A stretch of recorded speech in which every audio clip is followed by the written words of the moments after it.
நான் முதல்ல திரு முடிமன் ராமசாமி அவர்கள். திரு முடிமன் ராமசாமி, ஓபிஎஸ் அவர்கள் திடீர்னு கண்டித்திருக்கிறார், கடும் கண்டனத்தை தெரிவித்திருக்கிறார் மத்திய அரசுக்கு. பிரதமர் சந்திக்கல அப்படின்றதனுடைய கோபத்தின் வெளிப்பாடாது, அப்படி எடுத்துக்கலாமா? தந்தி டிவிக்கும் அதன் நேயர்களுக்கும் அனைவருக்கும் வணக்கம். இப்ப நீங்க கேட்டீங்க, அதாவது பிரதமர் ஐயா ஓபிஎஸ் அவர்களை சந்திக்காததன் கோபத்தின் வெளிப்பாடா என்று கேட்டீங்க. ஒண்ணு தெரிஞ்சிடுங்க, ஐயா ஓபிஎஸ் என்பவர் எப்போதும் நிதானமானவர்.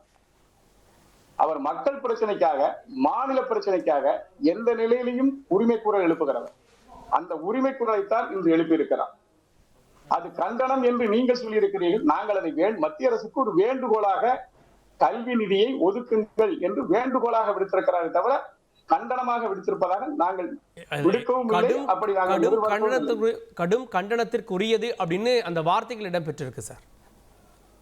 பத்திரிகையில வந்திருக்க மாதிரி தெரியுது. ஆனா எனக்கு அறிக்கையில் அப்படி அறிக்கையில் இருக்கு. அறிக்கையில் நான் சொல்லவா? அறிக்கையில் இருக்கு சார், 2வது பேஜ்ல இருக்கு, கடும் கண்டனத்துக்குரியதுன்னு இருக்கு.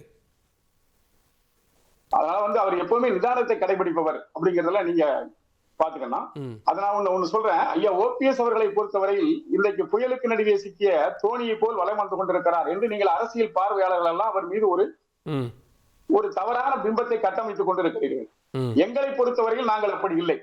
ஐயா ஓபிஎஸ் எப்போதுமே ஒரு நிதானம் தவறாத ஒரு மனிதன், பொறுமையை இழக்காத ஒரு மனிதன். அவர் நிதானத்தோடும் பொறுமையோடும் அரசியலிலே அடியெடுத்து வைக்கக்கூடியவர். நீங்கள் இன்றைக்கு பத்திரிகை செய்திகள், ஊடகங்கள் இதெல்லாம் பார்க்கிற போது ஓபிஎஸ்க்கு மிகப்பெரிய அவமானம் ஏற்படுத்தி விட்டது. அந்த அவமானத்தின் அடிப்படையிலே தான் அவர் இன்றைக்கு இப்படிப்பட்ட நிகழ்வுகளை எல்லாம் எடுத்துக் கொண்டிருக்கிறார் என்று இவர்களாகவே ஒரு இல்லாத ஒன்றை கட்டமைத்துக் கொண்டிருக்கிறார்கள். அரசியலை பொறுத்தவரையில் அவமானம், உதாசீனம் என்பது எதுவுமே எப்போதும் கிடையாது. அந்தந்த கால சூழ்நிலைக்கு ஏற்பத்தான் அரசியல் நிகழ்வுகள் நடக்கும். நான் உதாரணத்துக்கு ஒன்றை சொல்லுகிறேன். 1991 96 வரைக்கும் அன்றைய முதலமைச்சராக செல்வி ஜெயலலிதா அம்மையார் இருக்கிற போது அன்றைக்கு தமிழ்நாடு காங்கிரஸ் கமிட்டி தலைவராக இருந்த ஐயா வாழப்பாடி ராமமூர்த்தி அவர்கள் அம்மையார் ஜெயலலிதா அவர்களை சந்திப்பதற்கு நேரம் கேட்ட போது அவர் கொடுக்க மறுத்து விட்டார். அது மட்டுமல்ல, அவரை பல முறை உதாசீனப்படுத்தினார். எனவே அவர் காங்கிரஸ் கட்சி அதிமுக கூட்டணியிலே சேரக்கூடாது, இருக்கக்கூடாது என்று 96 பிடிவாதமாக பிடித்து அந்த ஆட்சியை கலைக்க வேண்டும் என்று கூட சொன்னார். இதெல்லாம் ஒரு காலகட்டங்களில் நடந்த பிறகு 98 நாடாளுமன்ற தேர்தலிலே அம்மையார் ஜெயலலிதா அவர்களோடு கூட்டணி அமைத்து அதே வாழப்பாடி ராமமூர்த்தி சேலம் நாடாளுமன்ற தொகுதியிலே வெற்றி பெற்று அகிலமே அசந்து பார்க்கும் அளவுக்கு உதாசீனப்படுத்தப்பட்ட வாழப்பாடியார் இந்திய அமைச்சரவையில் பெட்ரோலியத்துறை அமைச்சராக பொறுப்பேற்றார். அம்மையார் ஜெயலலிதா அவர்களால் அந்த உச்சத்தில் அவர் அமர்த்தி வைக்கப்பட்டார். ஆகவே அரசியலில் உச்சம் தொடுகிறவர்கள் எவரும் அலட்சியத்தையோ அவமானத்தையோ இதெல்லாம் அலட்சியம் அவமானம் என்று கருதுவது இல்லை. இல்ல அது அரசியல்வாதிக்கு அழகும் இல்ல சார். இல்ல அத கூட்டணியில 2-3 மாசத்துக்கு முன்னாடி சேர்ந்த அதிமுகவுக்கு ஒரு முக்கியத்துவம் கிடைக்குது பாஜகவால. இபிஎஸ் சந்திக்கிறார், ஓபிஎஸ் சந்திக்க மாட்டார். ரெண்டையும் இணைச்சு பார்க்க மாட்டீங்களா? 2 பேருக்கும் அப்பாயின்மெண்ட் இல்லைன்னா பரவாயில்ல. சரி, அதாவது எங்களை சந்திக்காதது மட்டுமே கூட்டணியில் நாங்கள் இல்லை என்று எப்படி நீங்க சொல்றீங்க? அவர் சொல்லியிருக்கிறாரா? அமித்ஷா என்றாவது ஓபிஎஸ் இந்த கூட்டணியில் என்டிஏ கூட்டணியில் இல்லை என்று அமித்ஷா சொல்லியிருக்கிறாரா? அல்லது அந்த கட்சியின் மாநில தலைவராக இருக்கிற நயினார் நாகேந்திரன் சொல்லியிருக்கிறாரா? சொல்லவில்லையே. இன்றைக்கு கூட எடப்பாடி பழனிசாமி சொல்லுகிறார், பாஜக கூட்டணியில் பல கட்சிகள் இருக்கிறது. அப்படியானால் நாங்கள் பாஜக கூட்டணியில் இருக்கிறோம் என்பதை அவர் ஒத்துக்கொள்கிறார் அல்லவா? ஆகவே பாஜக கூட்டணியில் இருக்கிற கட்சிகள் பாஜக கூட்டணி இல்ல சார். சார் அந்த கேள்விக்கு வரப்ப தந்தி டிவி பேட்டிக்கு வாங்க. அதிமுக பொதுச் செயலாளர் நம்ம பேட்டியில சொன்னது காலம் கடந்து விட்டது ஓபிஎஸ்க்குன்னாரு. அந்த பல கட்சிகள்ல ஓபிஎஸ் இருக்காரான்னு தெரியல. அது என்றைக்கு சொன்னாரு? 2-3 நாட்களுக்கு முன்பாக, ஒரு வாரத்துக்கு மேல ஆச்சு. ஒரு வாரத்துக்கு முன்பாக. ஆனால் ஒரு அரசியலில் 1 மணி நேரத்துக்குள்ளாக கூட ஒரு மாற்றங்கள் ஏற்படுவதற்கு வாய்ப்பு இருக்கிறது. இன்றைக்கு ஐயா ஓபிஎஸ் அவர்கள் அதில் எடப்பாடி பழனிசாமி இறங்கி வந்திருக்கிறார் என்றுதான் நான் கருதுகிறேன். இன்னும் சில நாட்களில் இதைவிட பல மாற்றங்கள் நிகழ்வதற்கு வாய்ப்பு இருக்கிறது. இந்த மாற்றம் கடந்த 48 மணி நேரத்துல உருவானதா நினைக்கிறீங்களா?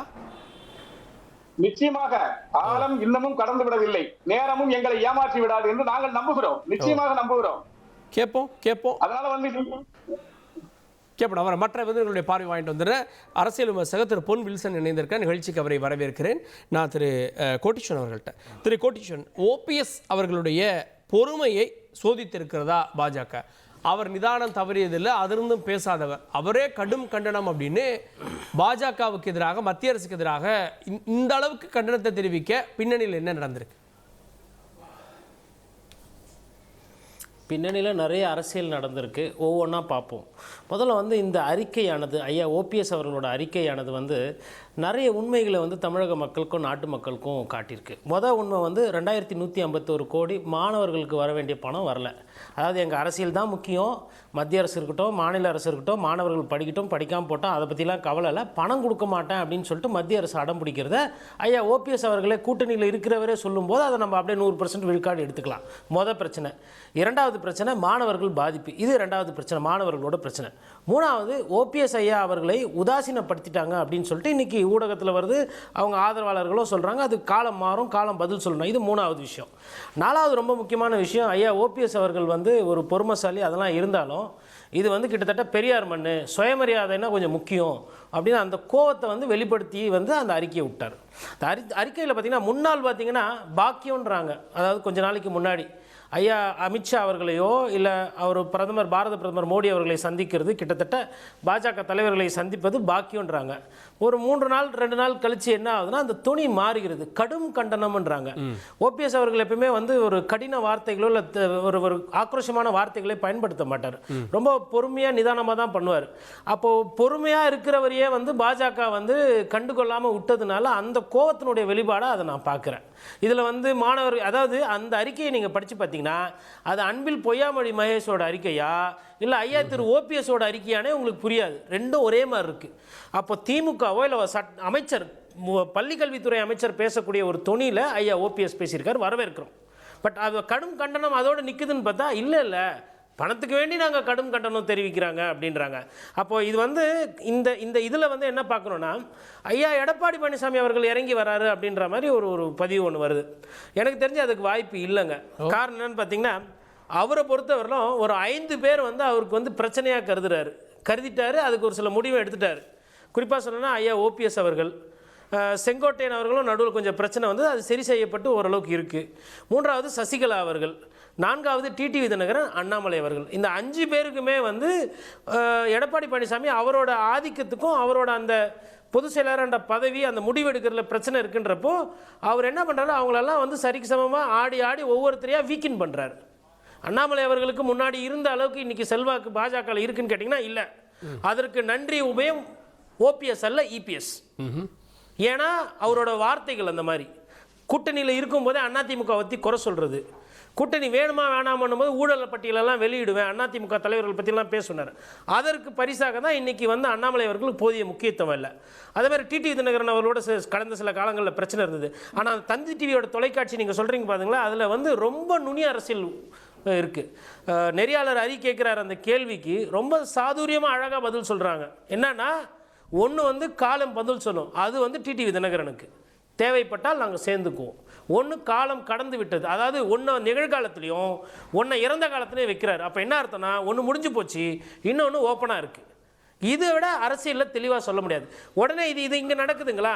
இப்போது அண்ணன் பேசும்போது எனக்கு முன்னாடி பேசின சகோதரர் அருமையாக சொல்கிறார். அதாவது அதிமுக பாதிக்கக்கூடாதுன்ற அந்த கருத்திலிருந்து சொல்கிறாரு. அதே நேரத்தில் மூத்த ஐயா ஓபிஎஸ் அவர்களுக்கு வியூகங்கள் இல்லை அரசியல் ஆலோசனைகள் கொடுக்குறவங்க என்ன சொல்கிறாங்கன்னா, விஜயோட கூட்டணி அப்படின்றாங்க. இப்போ விஜயோட கூட்டணின்னா நீங்கள் என்ன பண்ண போகிறீங்க, அதிமுகவுக்கு ரெட்டலைக்கு வர ஓட்டை வர விடாமல் பண்ணிவிட்டு திமுகவை ஜெயிக்க வைக்க போகிறீங்க. இப்படி தான் இபிஎஸ் பார்ப்பார். அப்போ இந்த மாதிரி பிரச்சனைகள், இப்போ மதுரை மாநாடு போட போகிறீங்க, போட்டு அங்கே என்ன பண்ண போகிறீங்க, எடப்பாடி பழனிசாமி அவர்கள் கட்சியை ரொம்ப நல்லா நடத்துகிறாரு, ரெட்டலை அவருக்கு தான் சொந்தம் நான் பேச போகிறீங்க. இல்லை, கண்டிப்பாக கருங்காலிகள் ஊடுருவிட்டாங்க, இந்த இயக்கத்தை மீட்போம், நாங்கள் அம்மையார் ஜெயலலிதா ஆட்சி கொடுப்போம் அப்படின்னு பேச போறீங்க. அதுக்கு என்ன அர்த்தம்னா, ஸ்டேஜ் போட்டு எடப்பாடி பழனிசாமி அவர்களை நீங்க திட்ட போறீங்க. இப்படி கடந்த வாரம் நடந்த ஆலோசனை கூட்டத்திலேயே இபிஎஸ் அவர்களை கடிஞ்சு பேசல. அந்த கூட்டத்தில் பேச வேண்டான்றது கூட வாய்மொழி உத்தரவா சொல்லப்பட்டதா தகவல். அப்போ ஓபிஎஸ் ஆல்ரெடி இறங்கி வந்துட்டாரு, இபிஎஸ் இறங்கி வரல அப்படின்ற பொருள் தானே படுது? இல்லை, அந்த பொருள் படுதுங்க. பட் இங்கே யார் யாருக்கு என்ன பிரச்சனைன்னு தெரியாதுங்க. எடப்பாடி பழனிசாமி அவர்கள் இறங்கி வரா மாதிரி தெரியல. இந்த நொடி வரலாம், இறங்கி வந்தா அவருக்கு நல்லது, அதுல மாற்று கருத்து கிடையாது. ஆனா அவரு கூட்டணி, அதாவது கூட்டணிக்குள்ள கூட்டணி இன்னொரு துணை கேள்வியை போடுறாரு பாருங்க. அப்ப என்ன அர்த்தம்னா, மேபி நாங்க பாஜகவுக்கு இவ்வளவு சீட்டு கொடுத்துறோம், அதுல இருந்து டிடி தினகரனுக்கு கொடுக்கறதோ இல்ல அம்மையார் சசிகலா கொடுக்கறதோ இல்ல ஐயா திரு ஓபிஎஸ் கொடுக்கறதோ பாஜகவோட வேலை அப்படின்ற வியூகத்துக்கு போறாரான்னு கூட தெரியல. இன்னொரு 7-8 மாச காலம் இருக்கு. எடப்பாடி பழனிசாமி அவர்கள் இன்னைக்கு எப்படி இருக்கிறார்னா, கடைசி நிமிஷம் வரலாம் அந்த வெயிட் அண்ட் வாட்ச் பார்க்குறாரு. ஒருவேளை நாளைக்கு விஜய் வராங்க அப்படின்னா அவரை பற்றி பேசுறதை நான் சொல்கிறேன், பிஜேபி கூட கவுத்து விட்டுட்டு விஜயோட கூட்டணி சேர்றதுக்கும் வாய்ப்பு இருக்குன்னு சொல்லிட்டு அதிமுக கட்சிக்காரர்களே பேசுகிறாங்க. அப்படி வந்தால் அதிமுக வந்து மிகப்பெரிய செல்வாக்கில் ஜெயிக்கும் அப்படின்றது அதிமுக தொண்டர்களோட பேசு பொருள். அப்படி இருக்கும்போது எல்லா அரசியல் தலைவர்கள் மாதிரி அவரும் வந்து அந்த வெயிட் அண்ட் வாட்ச் பண்ணுறாரு. ஏன்னா அவருக்கு அந்த பொசிஷன் இருக்கு, அதிமுக பொதுச் செயலர் அந்த பொசிஷன் இருக்கு. இந்த சைடு ஐயா ஓபிஎஸ் சர்க்கிள் பார்த்தீங்கன்னா அந்த பொசிஷனை அவர் இழந்துட்டார்.